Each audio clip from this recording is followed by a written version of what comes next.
I thought today I'd have a look at some of my favourite dog movies.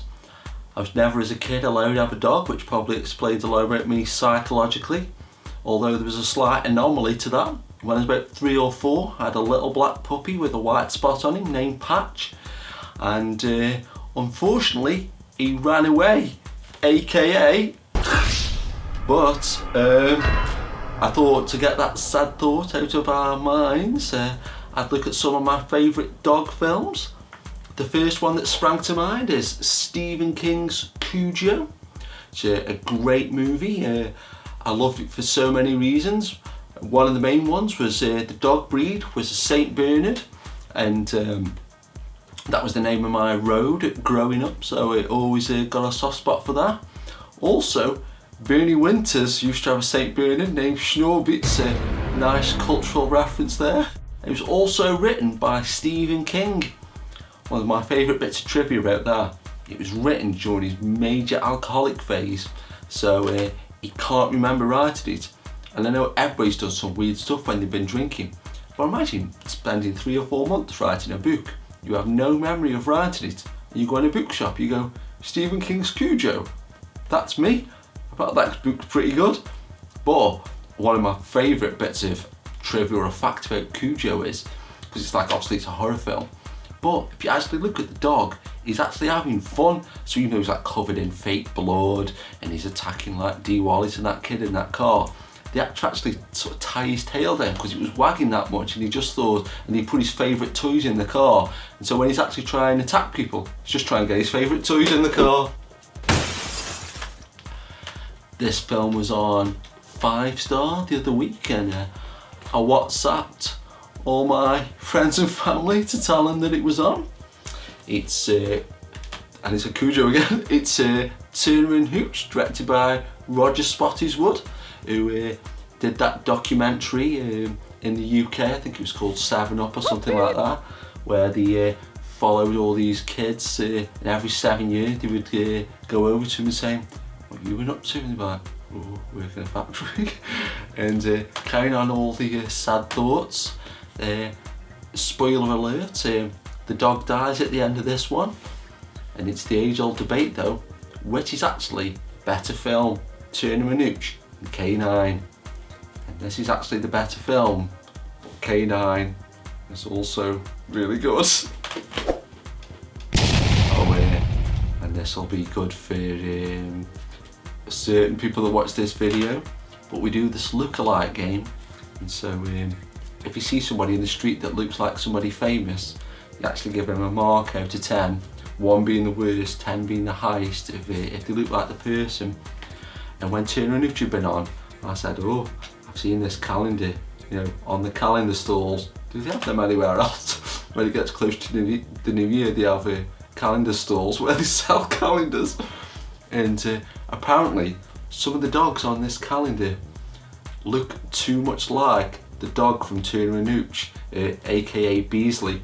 And so we've got this rule in the lookalike game: if you actually spot the real person, you get fired from the lookalike game. So God, please don't fire me. I'll never do it again. It was just a mistake. Actually, talk about the dog name being named Beasley. This is how sad I am. More often than not, I know the actual real name of the dog in the movie. And here's a hardcore trivia question for you. There's a dog named Mushroom who's in 2 really cool 80s films. Do you know which 80s films they were? And this is one of them films where I'll say there's like it's a classic story, but I can't remember if it was Box Office America or Cinema Attractions, but this has happened 5-6 times where I saw a trailer and it just blew my mind. And one of the trailers was for Air Bud, where it's about a golden retriever that could play basketball, and it was they had the 2 Unlimited music on there. Get ready for this. And I was like, this is like the greatest thing I've ever seen. A dog playing basketball, and it's dead sweet at the end when there's a guy who's a clown who owned Air Bud originally, and the family who have Air Bud, they try and get Air Bud go to one of the particular groups of people, and it's dead sad. And also, the dog died in real life. So That's because when you think about it, again, when I first saw the trailer, it's like, oh, that's really sweet. When you think about it, you know how heavy basketballs are. You might try and hit one with your nose. Wouldn't be very good for you, would it? And they made about 12 million Air Bud movies.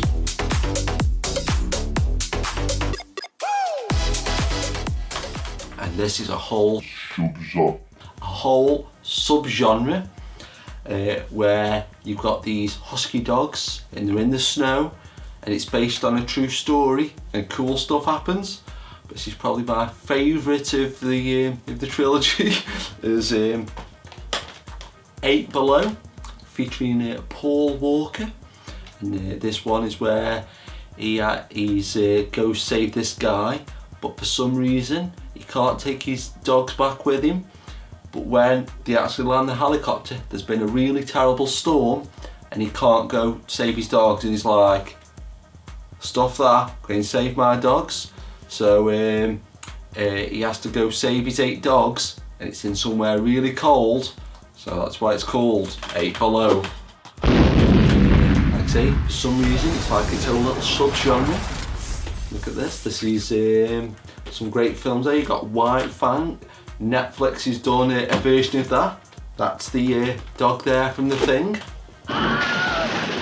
You've got Iron Will, which is basically 8 Below again. And you've got Cuba Gooding Jr., which is always good. I don't know if I just imagine this or not, but I'm sure once Roger Moore said Cuba Gooding Jr. was his choice to be James Bond, which is pretty forward thinking. And there's going to be another one of those films made by Netflix with, I'm tempted to say Jeremy Irons, but that's not his name, William Dafoe. Easy mistake make. And it's called Togo. What he lived for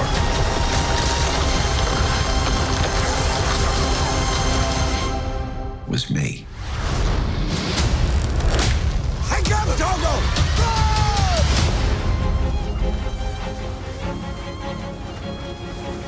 And I keep being surprised by these trailers.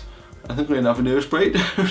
But last but no means least on the list is 1995's Lassie, starring Supergirl's, I nearly said Supergirl, Supergirl's Helen Slater. It's basically a remake of Eric Knight's Lassie Come Home, but I've always got 2 abiding memories of this film. Actually, a bit of a nice bit of trivia about Lassie. There's a new cartoon at the moment called New Adventures of Lassie, and one TV channel kept showing it, and I've recorded loads of them, so now on my hard drive recorded off the TV I've got 8 million episodes of New Adventures of Lassie.